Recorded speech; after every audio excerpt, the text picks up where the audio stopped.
वो उम्र जब एक युवा अपने आने वाले करियर और भविष्य को लेकर परेशान रहता है, उस उम्र में एक ऐसा क्रांतिकारी निकला जो देश के लिए सूली पर चढ़ गया। शहीद खुदीराम बोस अपने देश के लिए फांसी पर चढ़ने वाले दूसरे सबसे कम उम्र के क्रांतिकारी देशभक्त हैं। क्या आपको पता है देश के लिए अपने प्राण का बलिदान करने वाले सबसे कम उम्र के पहले व्यक्ति कौन हैं?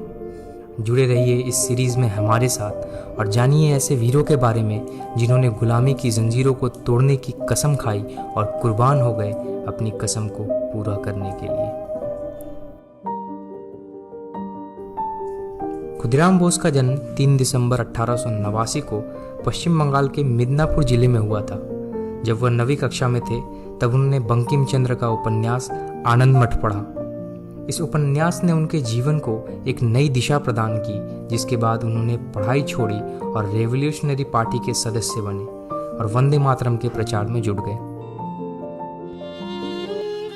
1905 में जब बंगाल को 2 भागों में बांट दिया गया तब बंग भंग के विरोध में चलाए आंदोलन में इन्होंने भी बढ़ चढ़कर भाग लिया और 2 बार जेल भी गए। जेल में रहते हुए ही वह उन क्रांतिकारियों के सीधे संपर्क में आए जो हथियारों के दम पर आज़ादी का ख्वाब बुन रहे थे। महज 17 वर्ष की उम्र में खुदीराम बोस ने तय कर लिया था कि देश के लिए जिंदगी कुर्बान करना ही उनका मकसद है।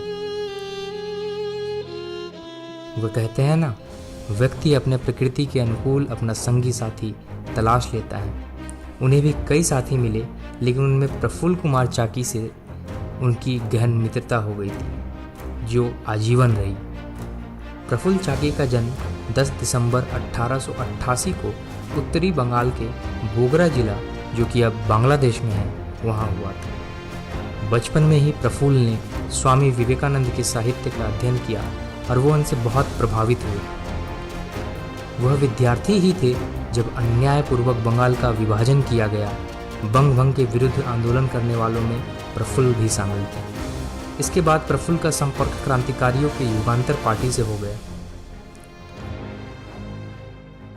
उस समय कोलकाता का चीफ प्रेसिडेंसी मजिस्ट्रेट किंग्सफोर्ड क्रांतिकारियों को अपमानित करने और उन्हें दंड देने के लिए बहुत बदनाम था।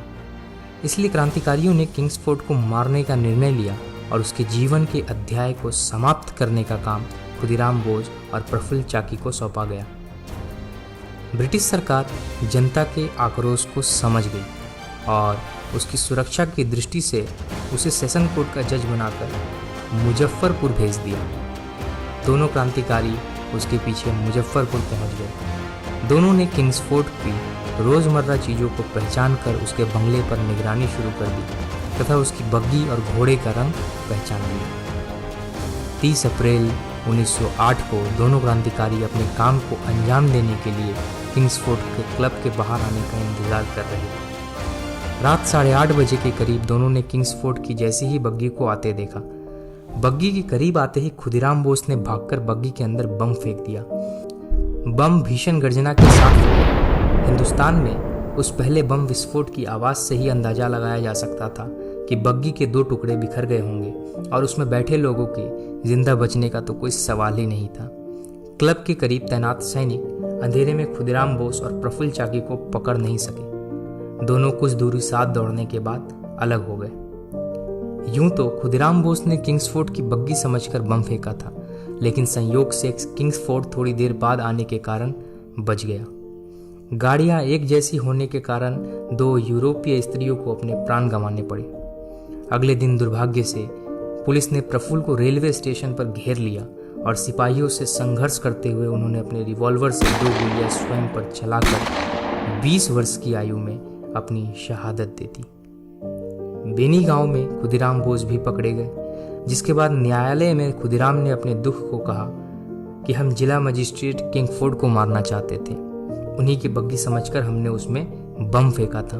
उन महिलाओं की मृत्यु पर हमें हार्दिक अफसोस है। 11 अगस्त 1908 ईस्वी को भगवत गीता हाथ में लेकर खुदीराम बोस धैर्य के साथ खुशी खुशी फांसी पर चढ़ गए। उस वक्त उनकी उम्र मात्र 18 वर्ष थी। मुजफ्फरपुर जेल में जिस मजिस्ट्रेट ने उन्हें फांसी पर लटकाने का आदेश सुनाया था, उसने बाद में बताया कि खुदीराम बोस एक शेर के बच्चे की तरह निर्भीक होकर फांसी के तख्ते की ओर आगे बढ़े थे। একবার বিদায় দে মা, ঘুরে আসি। হাসি হাসি পড়ব ফাঁসি, দেখবে ভারতবাসী। আমি হাসি হাসি পড়ব ফাঁসি, দেখবে ভারতবাসী। একবার বিদায় দে মা, ঘুরে আসি।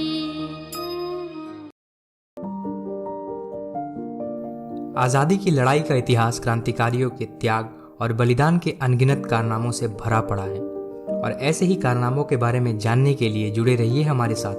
और अगर आपने यहाँ तक हमारे वीडियो को देखा तो सब्सक्राइब करें हमारे चैनल को, और अगर आपको ये सीरीज़ अच्छी लगी तो एक लाइक और एक कमेंट ज़रूर करें।